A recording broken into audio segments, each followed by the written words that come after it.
సాహిత్యానికి ఎంత ప్రాధాన్యత ఉన్నదో సినిమాలలో ప్రవేశింపబడినటువంటి అంటే ప్రవేశపెట్టబడినటువంటి గీతాలకు కూడా అదే ప్రాముఖ్యత కలిగించారు మన పూర్వీకులు. ఇక ఈ తెలుగు భాష యొక్క మూలాలు సినీ సంగీతంలో ఎలా వచ్చాయి అనే విషయాన్ని కొన్ని విభాగాలుగా మనం తీసుకుంటే గనక తెలుగు భాష గొప్పదనం, తెలుగు సినీ సంగీత ప్రారంభ దశ, ఘంటసాల యుగం,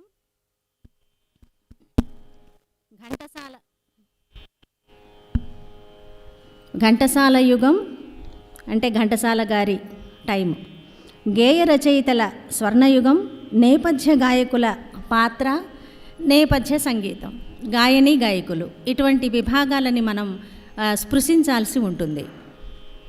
ఇందులో తెలుగు భాష గొప్పదనాన్ని మనం చెప్పటం కాదు, ఇటాలియన్ ఆఫ్ ద ఈస్ట్ అని విదేశీయులు కూడా కీర్తించిన భాష అమ్మ భాష మన తెలుగు భాష. చక్కనైన భాష, తేనెలాంటి భాష, చల్లనైన అమ్మ మాట లాంటి భాష మన తెలుగు భాష. బిడ్డ పుట్టినప్పటి నుంచి కూడా భాషతోనే అనుసంధానం కలిగిస్తుంది అమ్మ, కనుక దాన్ని అమ్మ భాష అన్నాం. అటువంటి తెలుగు భాషే కాదు, భావాల కల్పవల్లి, భావవల్లరి అని కూడా చెప్పచ్చు. కన్నడ దేశాన్ని పరిపాలించిన శ్రీకృష్ణదేవరాయలు కూడా ఈ తెలుగు భాష గురించి, తెలుగు భాష ఔన్నత్యాన్ని, గొప్పతనాన్ని గూర్చి ఒక పద్యంలో చెప్పారు ఆయన. అది వినిపిస్తాను ఒకసారి. తెలుగదేలయన్న దేశంబు తెలుగు, ఏను తెలుగు వల్ల భుండ, తెలుగొకండ ఎల్ల నృపులు గొలువ ఎరుగవే బాసాడి, దేశ భాషలందు తెలుగు లెస్స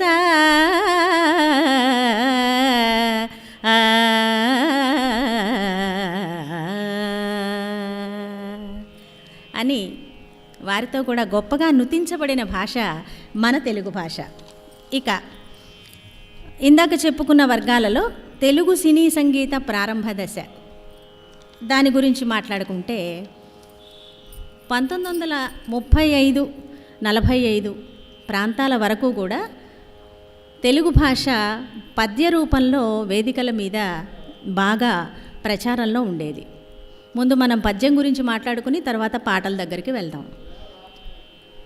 అనేక గ్రంథాలలో అంటే మహాభారత, భాగవత, రామాయణ ఇటువంటి గ్రంథాలలో ఉన్నటువంటి అంశాలని ఇతివృత్తాలుగా తీసుకొని తిరుపతి వెంకట కవులు మొదలైన మహాకవులు రచించినటువంటి పద్యాలను, పద్య నాటకాలని, కేవలం నాటకం కొరకే రచింపబడిన పద్యాలను తీసుకొని రాగ ప్రధానంగా అంటే పద్యంలో ఉన్న భావానికన్నా రాగ ప్రస్తారానికి, రాగ విస్తారానికి ప్రాధాన్యతనిచ్చి గంటల తరబడి నాటకాలు ఆడుతూ వేదికల మీద ప్రదర్శిస్తూ రాగానికే ఇంపార్టెన్స్ అంటే ప్రాధాన్యతనిస్తూ అనేక గంటల పాటు పద్యాలను కూడా సాగదీసుకుంటూ పాడే విధానం ఉండేది అప్పటిదాకా.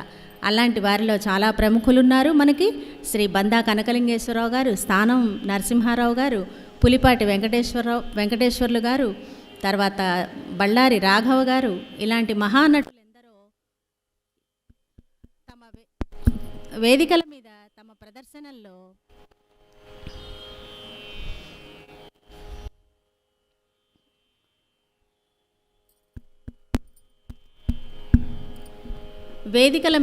తమ ప్రదర్శనలో పద్యానికి చాలా ప్రాధాన్యతనిచ్చేవారు.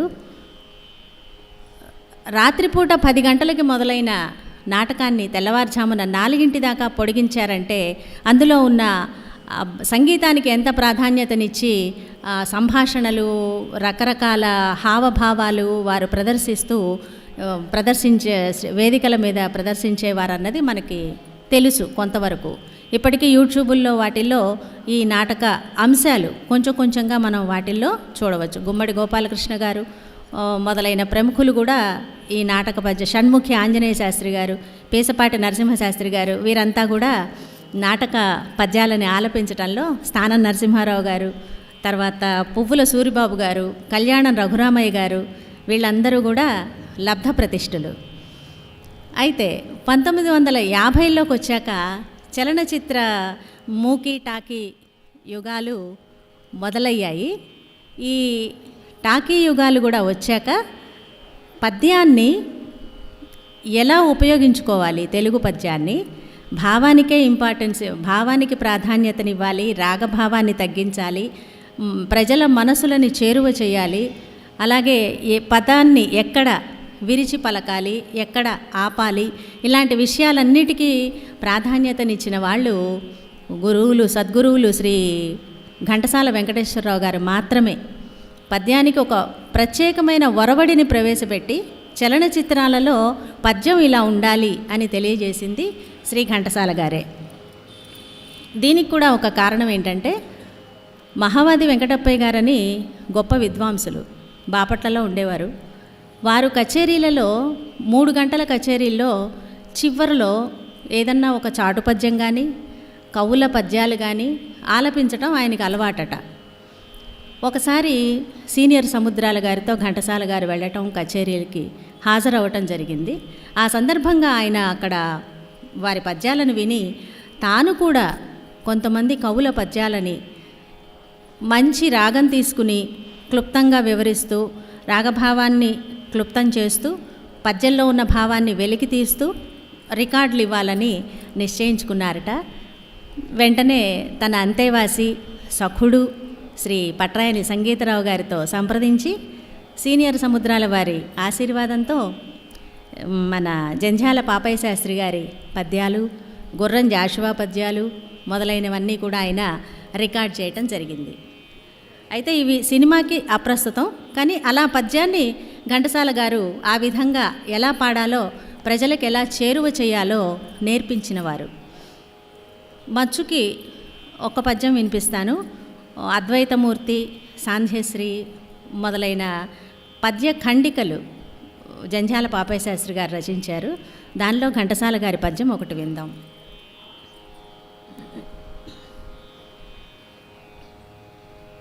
ఇప్పటిదాకా నేను కనిపించలేదా?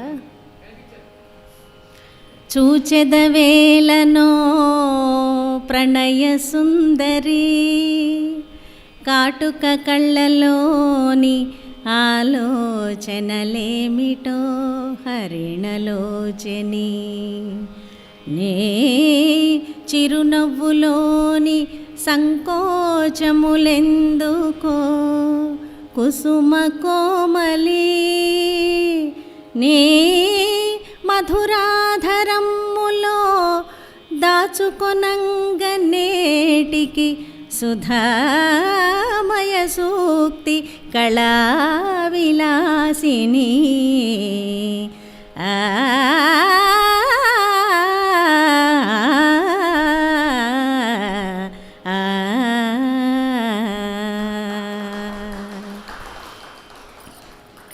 ఇటువంటి పద్యాలు కళ్యాణి రాగంలో ఉంది ఇది. ఇటువంటి పద్యాలని ఘంటసాల గారు రికార్డులుగా ఇవ్వటం, అవి ఇంటింటా మారుమోగటం, ఆ తర్వాత మా చలనచిత్రాలలో కూడా పద్య భావానికే రంజన చెడి పాండవులరి భంజనులై విరటు కొల్వు చేరి సంజయ విధిని మందు కుంజరయూధంబు దోమ కుత్తుక జొచ్చెన్.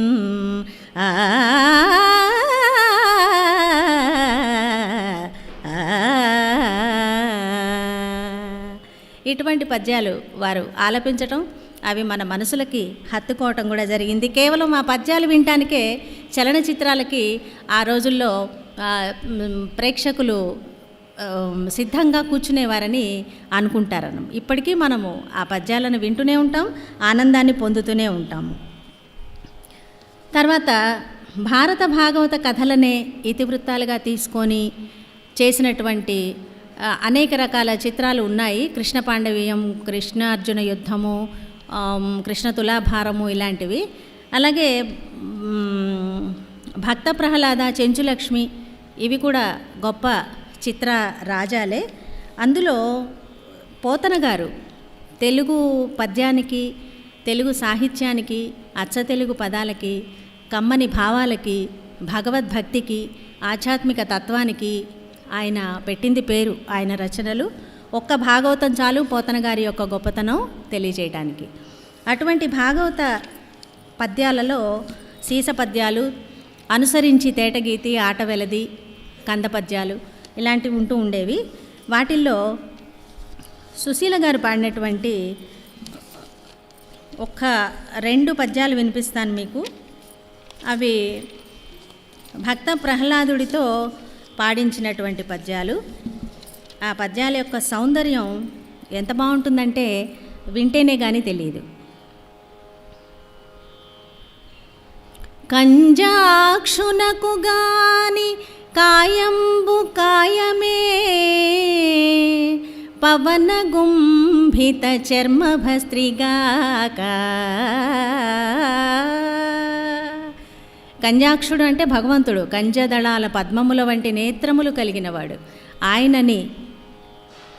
ఆయనని చూడని శరీరము ఎటువంటిదంటే పవనగుంభిత చర్మభస్త్రి, తోలుతిత్తి కదండి, అంతకు మించి ఏమీ లేదు ఈ శరీరంలో. అలాగే వైకుంఠు బొగడని వక్త్రంబు వక్త్రమే, ఢమ ఢమధ్వని తోడి ఢక్కగాక. ప్రహ్లాదుడు అంటున్నాడు, ఆయనకి ఎంత జ్ఞానమో చూడండి, 5 ఏళ్ల ప్రాయంలోనే. వైకుంఠుణ్ణి పొగడని వక్త్రము, నీ నోరు ఢమఢమల ధ్వనితో ఉన్నటువంటి ఢంకని కొడుతుంటే ఎటువంటి శబ్దం వస్తుందో, డబ్బాలో రాళ్ళు గులకరించిన వచ్చినప్పుడు శబ్దం ఎలా అయితే ఉంటుందో అదే కదా నీ శక్తి, అంతకంటే ఏముంది అని. తర్వాత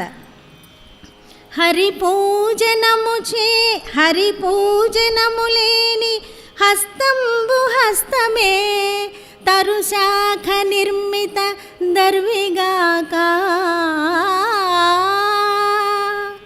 ఒక కొమ్మతో తయారు చేసినటువంటి తెడ్డు లాంటిదే కదా నీ హస్తము. ఎప్పుడైతే భగవంతుణ్ణి నువ్వు చేతులారా పూజ చేసుకోలేకపోతున్నావో ఆ హస్తానికి విలువే ఉంది అని. కమలేక్షుజూడని కన్నులు కన్నులే, తను కుడ్యజాల రంధ్రములుగాక. తనువనే గోడకున్నటువంటి 2 రంధ్రాలు మాత్రమే కదా నువ్వు భగవంతుణ్ణి చూడలేనప్పుడు. చక్రి చింతలేని జన్మంబు జన్మమే, తరళ సలిల బుద్బుదంబుగాక. చక్రి పరమాత్ముడు, నీ ఇష్ట దైవం ఎవరైనా కానీ ఆయన్ని మనసులో రోజుకి కాసేపైనా తలచలేనప్పుడు నీ జన్మము ఎందుకు? అది ఎటువంటిదిట? గాలి బుడగ వంటిదే, నీటి బుడగ వంటిది. అలా చేయి వేస్తే పగిలిపోతుంది. నీ జన్మైనా నిరుపయోగమే. విష్ణు భక్తి లేని విబుధుండు విబుధుడే, పాదయుగము తోడి పశువుగాక.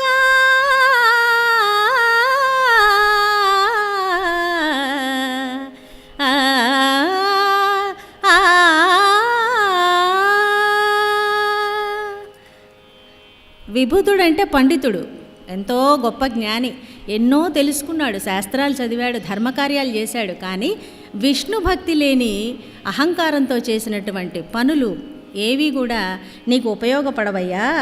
నువ్వు నడిచే పశువువి, పశువుకి 4 కాళ్ళు ఉంటే మనకి 2 కాళ్ళు ఉంటాయి అని పోతన గారు చెప్పకనే చెప్పారు.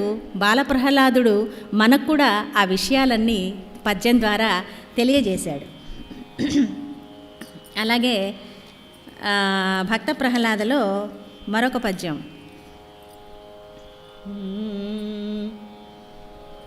మందార మకరంద మాధుర్యమునదేలు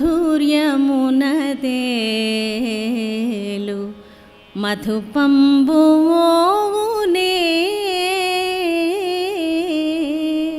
మదనములకు. మందార పూలలో అంటే ఉన్నతమైన పుష్పాలలో ఉన్నటువంటి మకరందాన్ని స్వీకరించేటటువంటి తుమ్మెద ఉమ్మెత్త పూల వైపు ఎందుకు వెళ్తుంది అంటే భగవంతుడి యొక్క శక్తి, ఆకర్షణ, ఆనందం, అందులో ఉన్నటువంటి ఆలోచనలో ఉన్నటువంటి మనసు వేరే వైపుకు వెళ్ళదు కదా.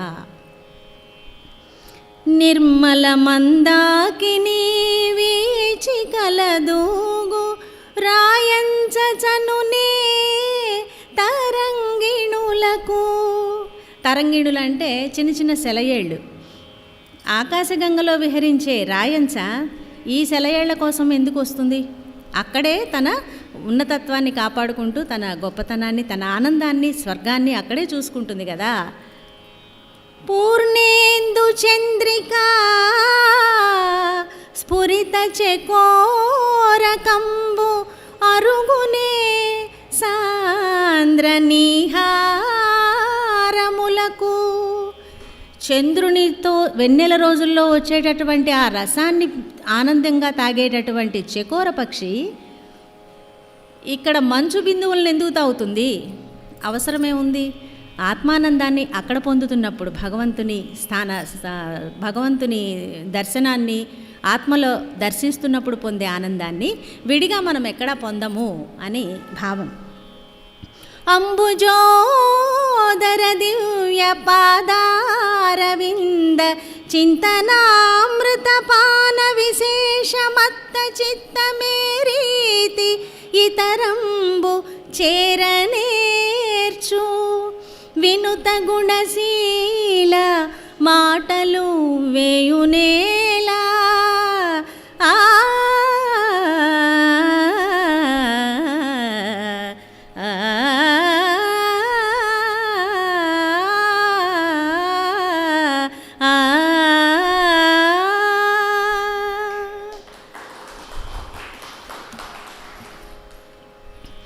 ఇటువంటి పద్యాలని ఆలపించినప్పుడు చిన్న పిల్లలు సైతం ఆ పద్యాలని తప్పకుండా నేర్చుకుంటారు.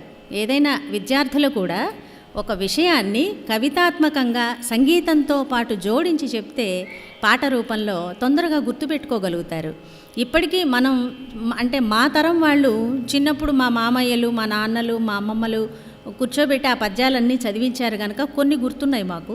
ఇప్పటి పిల్లలకి కనీసం ఇటువంటి సినిమాలలో వాడినటువంటి పద్యాలను వినిపించినా వారు కొంతవరకు విన్నా వాళ్ళకి ఇందులో ఉన్న స్వారస్యం తెలియకపోయినా తెలుగు భాష ఉచ్చారణ, తెలుగు భాష ఎలా ఉంటుంది, ఇలాంటి విషయాలన్నీ వాళ్ళు తెలుసుకోగలుగుతారు. ఇక పాటల దగ్గరికి వద్దాము.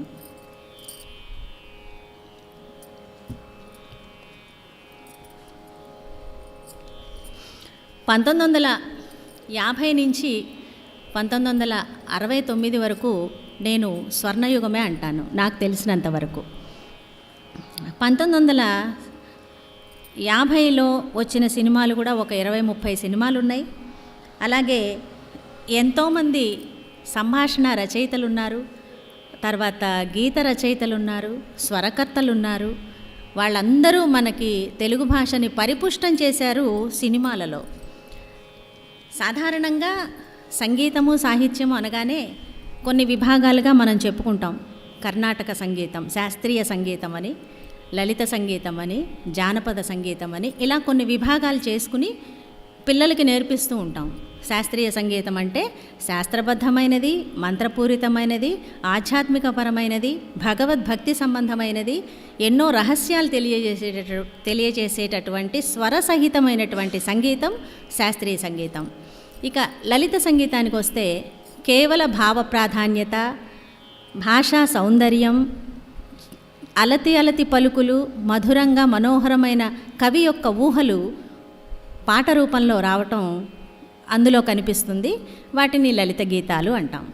ఇక జానపద గీతాలంటే అసలు సంగీతానికి మూలమే జానపదమని, అంటే నలుగురు కూర్చుని మాట్లాడుకునే వేళ, పని చేసుకునే వేళ ఆ పాడుకున్న పదాలే తర్వాతి కాలంలో సంగీతంగా వచ్చాయన్న మాట కూడా ఒక నానుడి ఉన్నది. కనుక జానపద సంగీతంలో బీటు ప్రధానంగా ఉంటుంది. అంటే వేగవంతమైన పాటగా, కష్టాన్ని మర్చిపోవడానికి వారు కాళ్ళతోనో చేతులతోనో తప్పట్లు కొట్టుకుంటూ లేదా ఒక ఈల వేసుకుంటూ ఏదో ఒక శబ్దాన్ని చేసుకుంటూ పాడుకునే పాటలు అవన్నీ ఆ కష్టాన్ని మర్చిపోయే పాటలు జానపద సంగీతం అంటారు. ఇక మరి ఈ సినిమా సంగీతం యొక్క గొప్పతనం ఏంటంటే శాస్త్రీయ సంగీతం, లలిత సంగీతం, జానపద సంగీతం, దేశభక్తి సంగీతం, వేరే భక్తి పాటలు అన్నీ ఇందులో ఉన్నాయండి. వీటన్నిటి సమాహారం సినిమా సంగీతం. అవునంటారా కాదంటారా? ఇందులో అన్ని విభాగాలు ఉన్నాయంటాను నేను. ఎలా అంటే 1950లో వచ్చినటువంటి వినాయక చవితి చిత్రం మనందరికీ తెలుసు. పాతాళ భైరవి, వినాయక చవితి, బతుకు తెరువు, మరి కీలు గుర్రం ఇట్లాంటి సినిమాలు చాలా వచ్చాయి. వినాయక చవితి చిత్రంలో ఘంటసాల గారి సంగీతం దానికి. వారు ముత్తుస్వామి దీక్షితారు గారి హంసధ్వని రాగ కృతిని అందులో తీసుకున్నారు. సీనియర్ సముద్రాల వారి సహకారంతో ఆ పాటలు చేస్తూ అందులో వినాయకుడిని స్తుతించడానికి వాతాపి గణపతిం కీర్తనని వారు అందులో పాడటం జరిగింది. మరి అది శాస్త్రీయ గీతం, శాస్త్రీయ కీర్తన, కృతి. కీర్తన కూడా కాదు, కీర్తనకి కృతికి మళ్ళీ డిఫరెన్స్ ఉంది. కీర్తన అనగానే భగవంతుడిని కీర్తించేవి కీర్తనలు, అన్నమాచార్య కీర్తనలు, రామదాసు కీర్తనలు, అధ్యాత్మ రామాయణ కీర్తనలు ఇత్యాదులు. కృతి అంటే సంగీతానికి చాలా ప్రాధాన్యత ఉంది. రాగ, తానం, పల్లవి, నెరవులు మొదలైన స్వరకల్పన ఇవన్నీ చేసేది శాస్త్రీయ సంగీతం, కృతి. సో వాతాపి గణపతిం భజేహం, వాతాపి గణపతిం భజేహం, వాతాపి గణపతిం భజేహం, వారణస్యం వరప్రదం శ్రీవారణస్యం వరప్రదం శ్రీ వాతాపి గణపతిం భజేహం.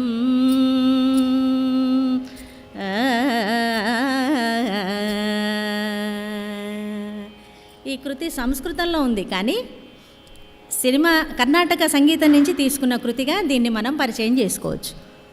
తర్వాత ఇంకా మనకి లలిత గీతాల్లో బ్రతుకు తెరువు చిత్రంలో ఘంటసాల గారు ఆలపించిన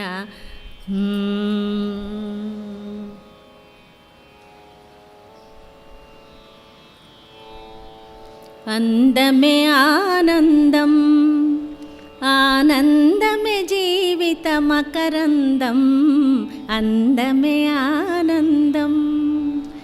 ఎంత చక్కని పదాలు! అందమే ఆనందం, ఆనందమే జీవిత మకరందం.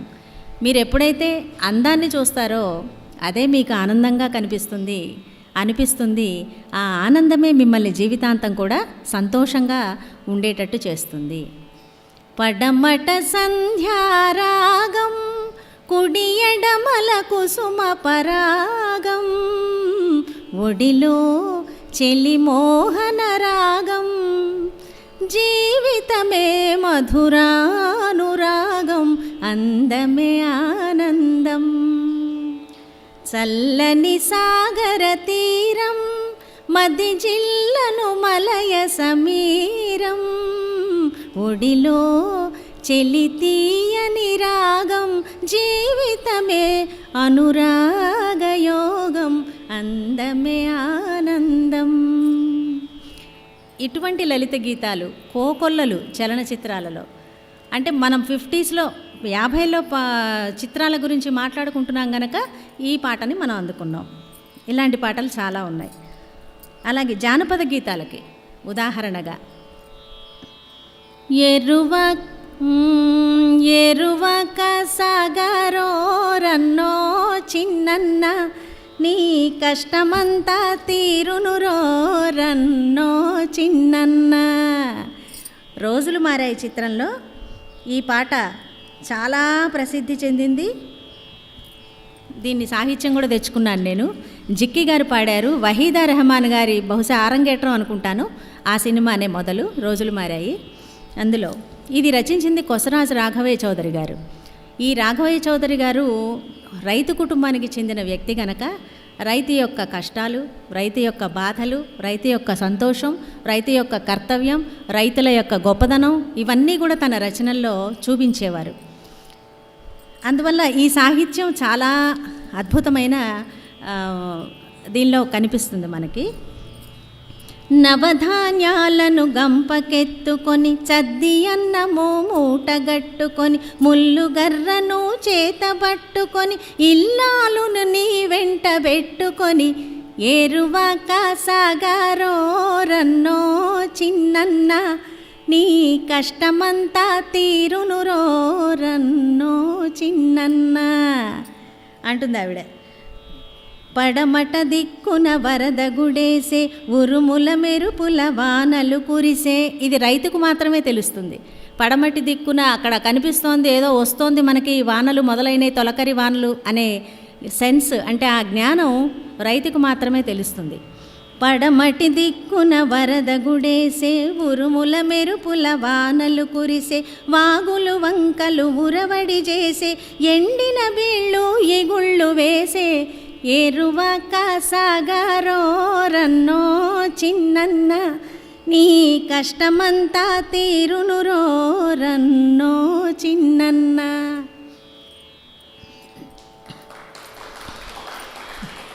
ఇలాంటిదే కొసరాజు రాఘవయ్య చౌదరి గారు నమ్మిన బంటులో సావిత్రి గారితో ఒక సన్నివేశం ఉంది.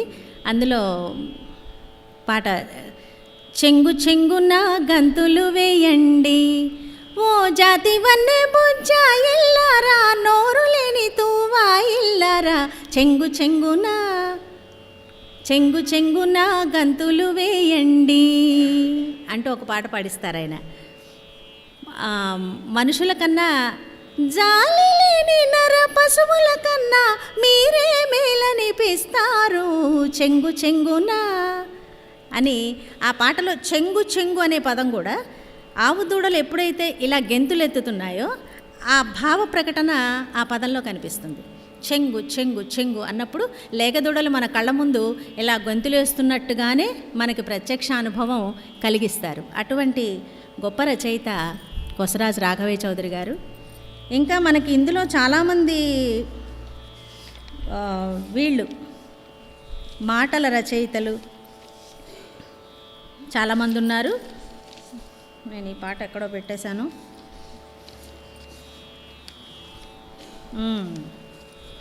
మనం గేయ రచయితల గురించి మాట్లాడుకుంటే ప్రధానంగా తెలుగు భాష మరి ఆ గేయాలలోనే బాగా వినిపిస్తుంది కదా. అలాగే సంభాషణలు కూడా ఉంటాయి కదా.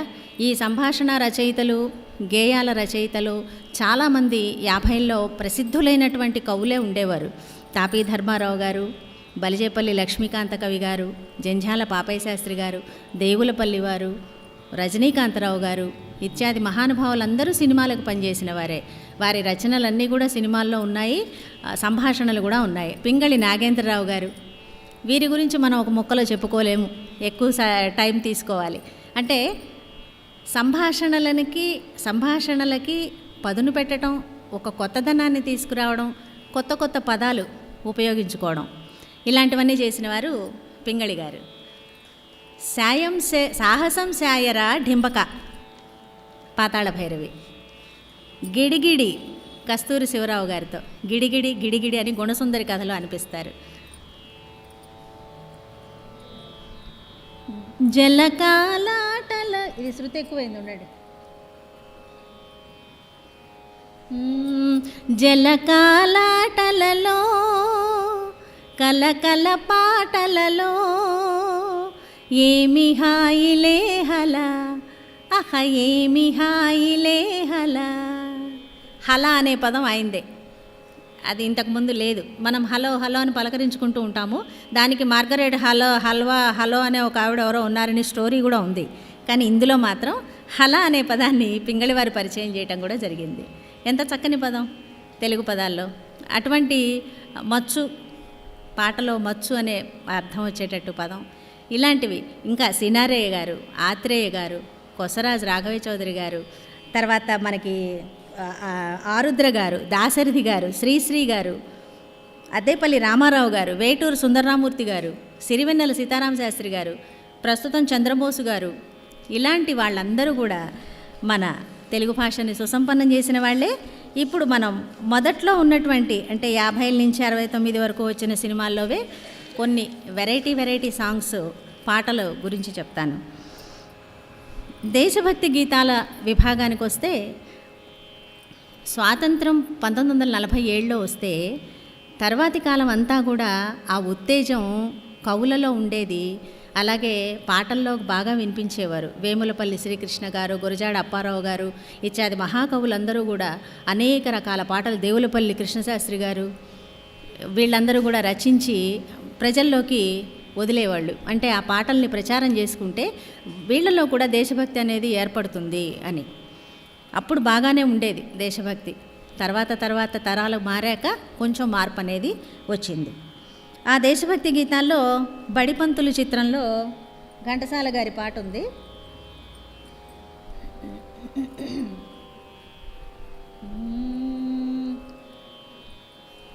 మధ్యమంలో ఉంది. భారత మాతకు జేజేలు, బంగారు భూమికి జేజేలు, ఆ సేతు హిమాచల సస్య శ్యామల జీవధాత్రికి జేజేలు, భారత మాతకు జేజేలు. ఎంత సింపుల్ ట్యూను, ఎంత చక్కని పదాలు. బంగారు భూమికి, అది కూడా ఒక రిథమిక్గా, పదాలు కూడా రిథమిక్గానే రాయటం అన్నమాట. ఆ సేతు హిమాచల సస్య శ్యామల జీవధాత్రికి జేజేలు. తర్వాత కాళహస్తి మహత్యంలో భక్తి గీతం ఒకటి. భక్తి అనేది భాష ద్వారా చాలా ఎక్కువగా పరిఢవిల్లింది వెనకటి రోజుల్లో. ఇప్పటికీ ఉన్నది, కాకపోతే వర్గం తగ్గుతోంది, ఆ శాతం తగ్గిపోతుంది. భక్తి భావాలను తెలియజేయడానికి చలనచిత్రాల్లో కూడా మన సాంప్రదాయ పాటలు, వరుస పాటలు, భక్తి పాటలు ఇవన్నీ ప్రవేశపెట్టి చక్కని గీతాలని వాళ్ళు రచించడం జరిగింది. అందులో శ్రీ పార్వతీ దేవి చేకోవె శైల కుమారి, మా పూజలే తల్లి గౌరీ శంకరీ, గౌరీ శంకరీ. ప్రాపు నీవే పాపహారి, ప్రాపు అంటే రక్షణ, నీవే శరణమమ్మ. పద్మపత్ర నేత్రి కాపాడరావమ్మ కాత్యాయని. శ్రీ పార్వతీ దేవి అంటే నటన కోసమే పాడకుండా ఆ పాటలో గాయకురాలు కానీ, నేపథ్య గాయని కానీ, అక్కడ సన్నివేశంలో ఉన్న నటి కానీ ఎంతో భక్తిని ప్రదర్శించి మనసారా ఆత్మతృప్తిగా వాళ్ళు ప్రాణం పెట్టి పాడుకున్నారు, భావించారు. గనకే ఈనాటికి 50 ఏళ్ల పైమాటే, 70 ఏళ్ల పైమాటే ఆ పాట. ఇప్పటికీ కూడా కొత్తగా ఆ పాట, మొన్నను నేను పాడిపెడితే కూడా 2 లక్షలు వ్యూస్. నేను ఎంతో ఆశ్చర్యపోయాను. అంటే అటువంటి పాటలు మళ్ళీ ఇప్పుడు ఆదరణలోకి వస్తున్నాయి, అవసరం కూడా అందరికీ. భక్తి పాటల్లో అంత మెత్తని భక్తి పాటలు కూడా చేశారు. తర్వాత సాంప్రదాయ గీతాలు, సీమంతం చేసుకుంటాం, పుట్టినరోజులు చేసుకుంటాం, పెళ్ళిళ్ళు చేస్తాము. మిస్సమ్మ చిత్రంలో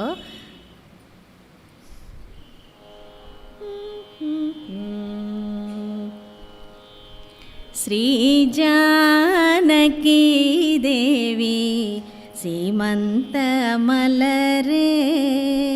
మహాలక్ష్మి సుందర వదనముగనరే, శ్రీ జానకీ దేవి సీమంతమలరే.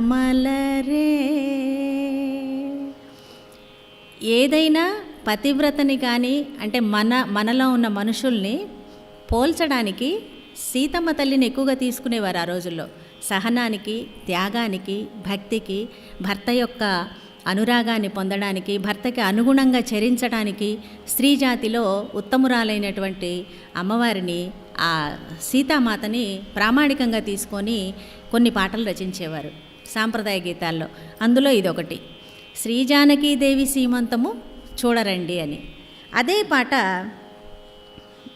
మిస్సమ్మ చిత్రంలో పన్నీరు గంధాలు సఖిపైన చిలికించి కానుకలు కట్నాలు చదివించరమ్మా.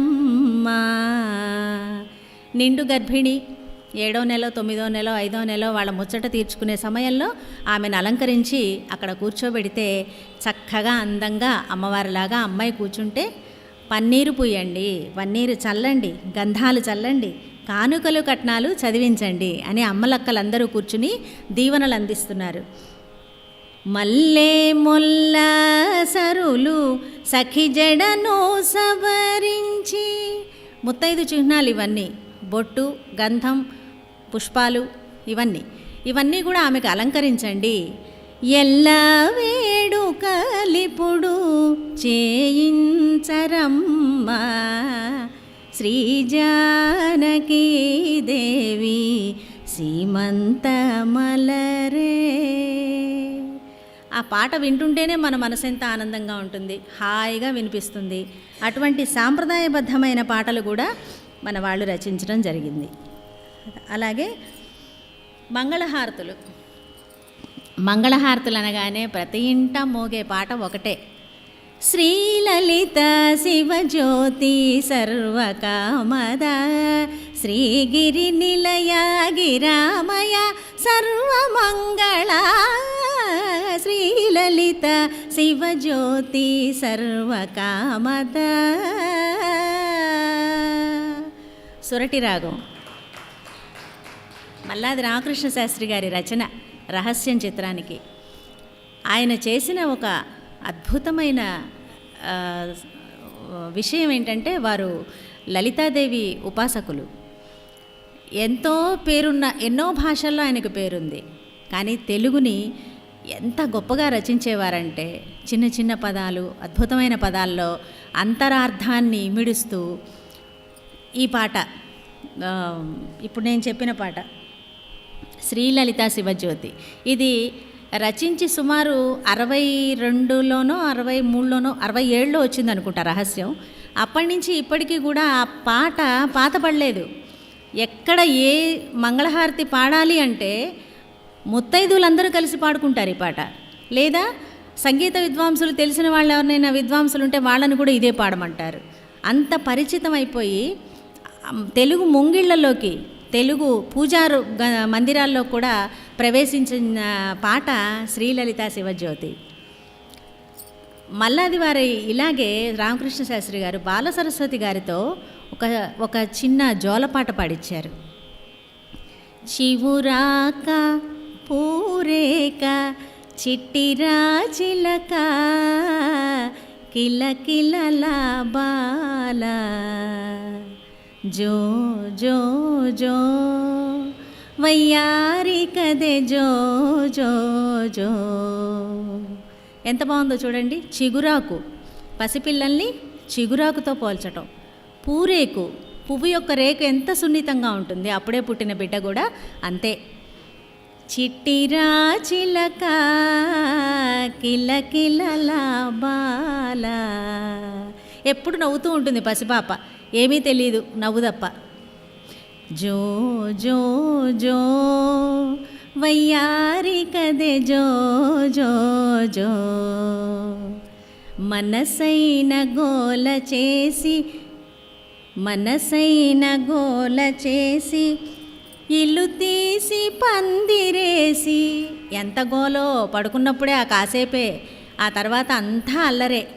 మనసైన గోల చేసి అంటే తనకిష్టమైన అల్లరి, ఎదుటి వాళ్ళది కాదు, తనకి ఎలా కావాలో ఆ అల్లరంతా చేస్తుంది. ఇల్లు తీసి పందిరేసి పగులైన హాయిగా నిదరోయే కోయిల.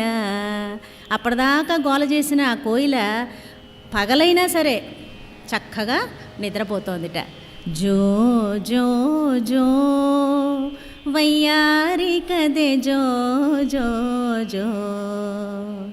ఇంత చక్కని సాహిత్యాన్ని మల్లాది రామకృష్ణ గారి రాశారంటే అది వింటుంటే మనసు పులకరిస్తూ ఉంటుంది. ఈ జోలపాటలు ఎంత బాగున్నాయి, మనకి అందించినందుకు వారికి సదా కృతజ్ఞులమై ఉండాలి. తర్వాత విప్లవ గీతాలు. తెలుగు వీరలేవరా దీక్షభూని సాగరా, తెలుగు వీరలేవరా దీక్షభూని సాగరా, దేశమాత స్వేచ్ఛ కోరి తిరుగుబాటు చేయరా. ఆ ఆకారాన్ని అనిపించటంలో ఒక ప్రబోధించినట్లుగా అనమాట. అంటే యుద్ధానికి సన్నద్ధమయ్యే దీన్ని కూడా అందులో సంగీతంలో చొప్పించి ఆ పాట రాసి మనకు అందించారు. తర్వాత విరహగీతాలు. నీకోసమే నే జీవించునది ఈ విరహములో ఈ నిరాశలో, నీకోసమే నే జీవించునది. భాగేశ్వరి అది పాడుతుంటే నే అన్నప్పుడు కళ్ళనీళ్ళు వస్తాయి నాకు. అదేంటో ఒక మనకి ఏదో సంబంధించిన దానిలాగా అనమాట. అంటే ఆ స్వరంలో ఉన్నటువంటి గొప్పతనం గాయని గళంలో, లీల గారి గాయని గళంలో విరబూసినటువంటి స్వర కుసుమం. ఈ విరహములో ఈ నిరాశలో నీకోసమే నే జీవించున్నది. ఈ పాట ఎవరికి నచ్చదు ఈ విరహం? ఇందులో కూడా విరహం కూడా సుఖంగా ఉంటుందంటున్నాడు ఆయన.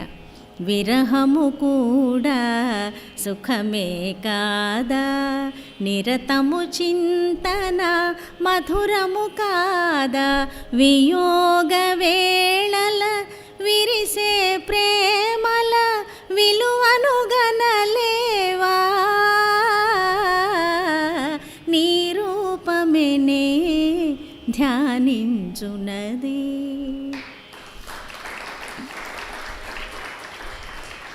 విరహం కూడా ఎంతో సుఖంగా ఉంటుంది.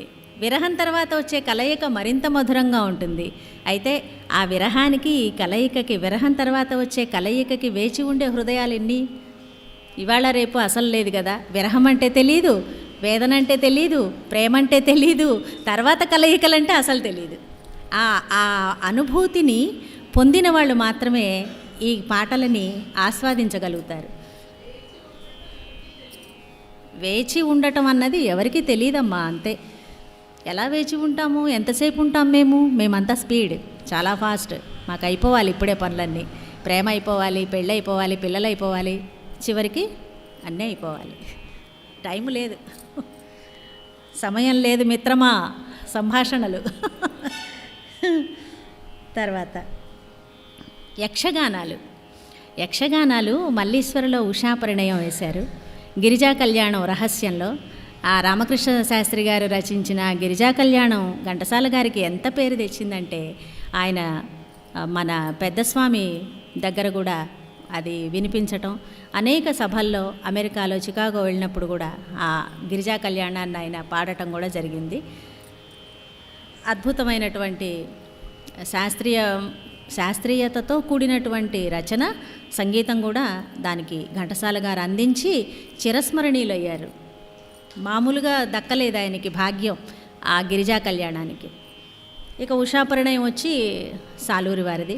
సాలూరి వారి అద్భుతమైన సంగీత దర్శకత్వంలో మనకి కృష్ణదేవరాయల వారి సభా ఆస్థానంలో నిర్వహించబడేటటువంటి యక్షగానం అది. జావళీలు. జావళి అనేది కర్ణాటక సంగీత ప్రక్రియ, కానీ దాన్ని కూడా జావళీలు, తిల్లానాలు, కృతులు, కీర్తనలు, వర్ణాలు, ఇటువంటివన్నీ, వీటిని కూడా సినిమా సంగీతంలో ప్రవేశపెట్టి సందర్భానుసారంగా మనకి దాదాపుగా కొన్ని వందల జావళీలు ఉన్నాయి. శ్రీమాన్ పురుషోత్తమాచార్యులు వారి మధ్య జావళీల మీద ఒక పుస్తకం కూడా రాశారు. అందులో దాదాపు ఆయనకి వెతికితే దొరికిన జావళీలు సినిమాల్లోనే 650 దాకా దొరికాయి. ఎక్కడి నుంచో 50 నుంచి తీసుకుంటే ఆ జావళీలన్నిటినీ ఆయన విశ్లేషిస్తూ చక్కని వ్యాఖ్యానం చేసుకుంటూ పుస్తకాన్ని కూడా ముద్రించారు. అది తప్పక చదవాల్సిన పుస్తకం అది, జావళీలది. జావళీలు అంటే ఇక్కడ మళ్ళీ విరహము, ప్రియుని కోసం వేదన, వేచి ఉండటం, తన భావాల్ని తెలియజేయటం, మనసుని ఆవిష్కరించటం, నాయిక యొక్క వియోగాన్ని తెలియజేయటం ఇందులో ప్రధానమైన అంశాలు. అటువంటి జావళీల్లో పిలచిన బిగువటరా ఔరౌర, పిలచిన బిగువటరా ఔరౌర, చెలువలు తామే వలచి వచ్చిన పిలచిన బిగువటరా. ఇదొకటి. భానుమతి గారి గళంలో కాపీ రాగం గిరికీలు కొట్టుకుంటూ ఆ స్వరం ఎక్కడ నిలవాలి నువ్వు అని ఆవిడ శాసిస్తే ఆ స్వరం అక్కడే నిలుస్తుంది. అంతటి గొప్ప గాయని ఆవిడ, నేపథ్య గాయని. ఆవిడ పాడిన ఈ నయగారము ఈ వయ్యారము ఈ నవయౌవనమానగనినునే పిలచిన బిగువటరా, గాలుల తేలెను గాటపు మమతలు, గాలిలోనే వస్తున్నాయిట గాఢమైన మమతలు, కోరికలు. నీలపు మబ్బుల నీడలు కదలెను అందెల రవళుల,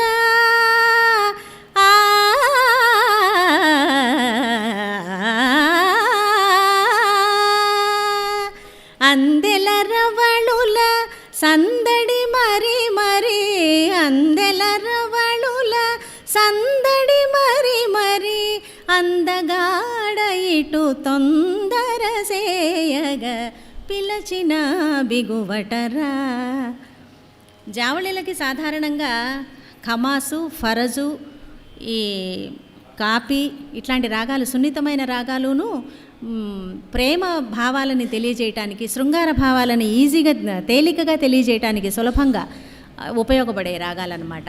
ఇలాంటిదే ముద్దుబిడ్డ చిత్రంలో అంతలోనే తెల్లవారే అయ్యో ఏమి సేతునే, కాంతుని మనసెంత నొచ్చెనో ఇంతి ఎటు సైతునే, అంతలోనే తెల్లవారే అయ్యో ఏమి సేతునే. నాయిక ప్రియుడి గురించి, నాయకుడి గురించి ఆలోచించుకుంటూనే ఉంది, వేచి ఉంటూనే ఉంది. తెల్లవారిపోయింది. నాయకుడు మాత్రం, ప్రియుడు మాత్రం రాలేదు. ఆ వేదనని అనుభవిస్తూ పాడినటువంటి సుశీలమ్మ స్వరము తర్వాత అందులో ఉన్నటువంటి సాహిత్యపు పలుకు, అంత స్పష్టమైన పలుకు నేనెక్కడా వినలేదు. సుశీల గారి గళంలో ఉన్నటువంటి స్వచ్ఛత, కోమలత, శుభ్రత, శుచి, పదాలకి ఒక పవిత్రత అక్కడే చూశాను నేను. ఇది నా మాటే కాదు, కోట్ల మంది ఆవిడ అని ఆరాధించే వాళ్ళు చెప్పే మాట. కనుక అద్భుతమైన జావళీలు. నడిరేయి బేగడ రాగం, నడిరేయి గడిచేనే చెలియా రాడాయనే సామి, నేడు నడిరేయి గడిచేనే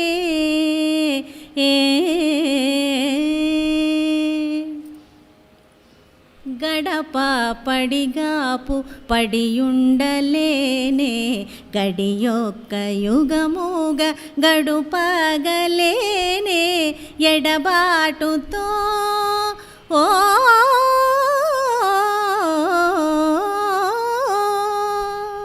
ఎడబాటుతో ఈ కడలి సడిలేని దిగులాయే, వగ కాడ నన్నేల మరిచేను నేడు నడిరేయి గడిచేనే.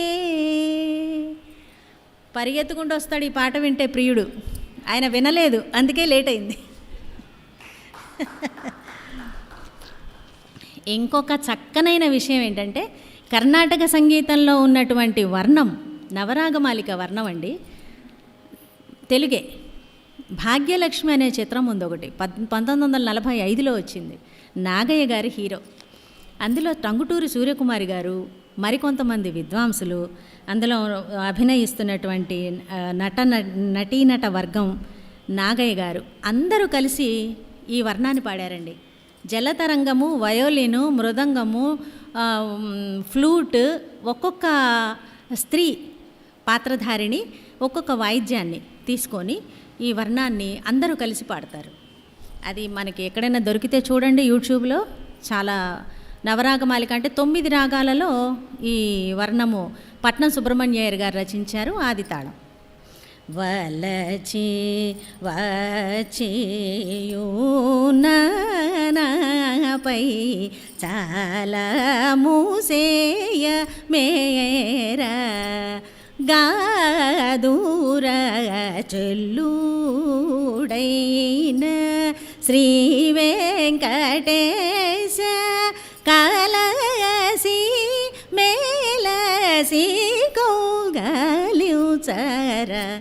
ఇలా నడుస్తుంది. చిన్నప్పుడు మేము కూడా మా సంగీతంలో నేర్చుకున్నదే, కానీ ఇప్పుడు అది అప్రస్తుతం కనుక నేను కొంచెమే పాడి వినిపించాను. 9 రాగాల్లో ఇది జావళి. ఏమిటి నా పక్కకు వచ్చారేమిటి?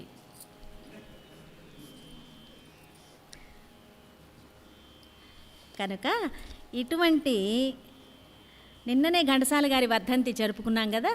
ఆయన చేసినటువంటి సేవ సామాన్యమైంది కాదు. ఆయన వనరించిన సంగీత సేవకి భగవంతుడే మురిసిపోయాడనమాట. అందుకే ఆయనకి పద్మశ్రీ బిరుదు కూడా చాలా చిన్నది. చక్కగా ఆయన దగ్గరికి తీసుకెళ్ళిపోయి, నువ్వు నా దగ్గర కూర్చుని పాడవయ్యా, అక్కడెందుకు ఇంకా అని తీసుకెళ్ళిపోయారు ఆయన్ని. ఘంటసాల సుశీల గారి ఒక టైం అంతా వారి యుగంగా మనం స్వర్ణయుగంగా చెప్పుకోవచ్చు. 25 సంవత్సరాల పాటు వారిద్దరూ పాడినటువంటి యుగళ గీతాలు కానీ, బృందగానాలు కానీ, ఏకగళ గీతాలు కానీ ప్రతిదీ చాలా మాధుర్యభరితమైనదే, అద్భుతమైన గీతాలు. తర్వాత గేయ రచయితల స్వర్ణయుగం కూడా చెప్పుకున్నాం కదా. ఆ గేయ రచయితల్లో బాలాంతరపు రజనీకాంతరావు గారు, మన విజయవాడ వాస్తవ్యులు, వారు కూడా సినిమాల్లో పనిచేశారు. చారుకేసి రాగంలో ఎవరో వారే, ఈ పాట నాకు పూర్తిగా రాదు, కాకపోతే తెలుసు అనమాట. ఆ పాటని రచించింది వారే, పాడించింది వారే. సంగీతం కూడా ఒక చక్కని లీల ఘంటసాల గారు పాడారు. లీల గారు, ఘంటసాల గారు పెళ్లి చేసి చూడు చిత్రంలో.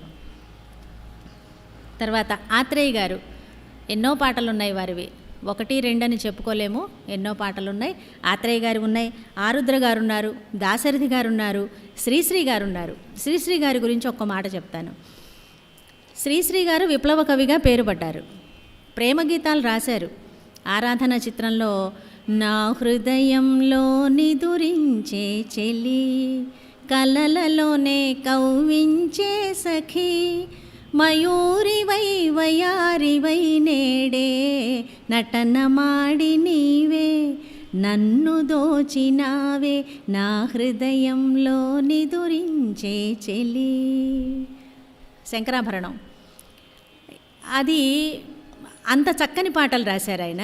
ఆయన రాసిన పాటల్లో కన్యాశుల్కం చిత్రంలో, గురజాడవారి కన్యాశుల్కం చిత్రంలో సావిత్రి గారు డ్యాన్స్ చేస్తూ పాడతారు మధురవాణి పాత్రకి. నీ కంకణ నిక్వాణంలో నా జీవన నిర్వాణంలో, నీ మదిలో నా హృదిలో జ్వాలలు రేగి,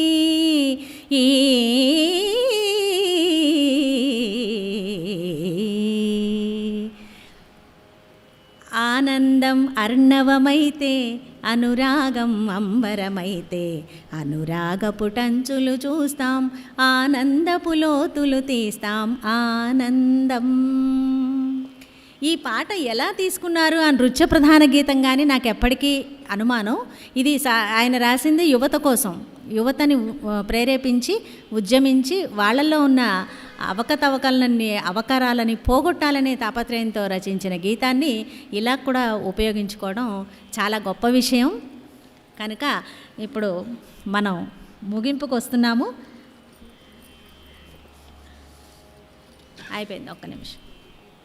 ఇక 60ల్లో 70ల్లో చాలా పాటలు వచ్చాయి, వాటిని గురించి కూడా మనం చూసుకున్నాము. ఇక 80ల్లో మిగిలిన గీత రచయితలు, గేయ స్వరకర్తలు వీళ్ళందరూ కూడా అద్భుతమైన సాహిత్యాన్ని మనకు అందించారు కనుకే ప్రపంచంలో ఏ మూల తెలుగువారు ఉన్నప్పటికీ ప్రతి ఇంట తెలుగు భాష, తెలుగు పాట, తెలుగు పద్యం మారుమోగటానికి కారణం సినీ రంగమే. అది ఖచ్చితంగా మనం చెప్పచ్చు. ఇక ఈ అవకాశం నాకు ఇచ్చినందుకు స్వరఝరి వారికి తృప్తిగా నమస్కారాలు, కృతజ్ఞతలు తెలియజేసుకుంటూ ముగిస్తున్నాను.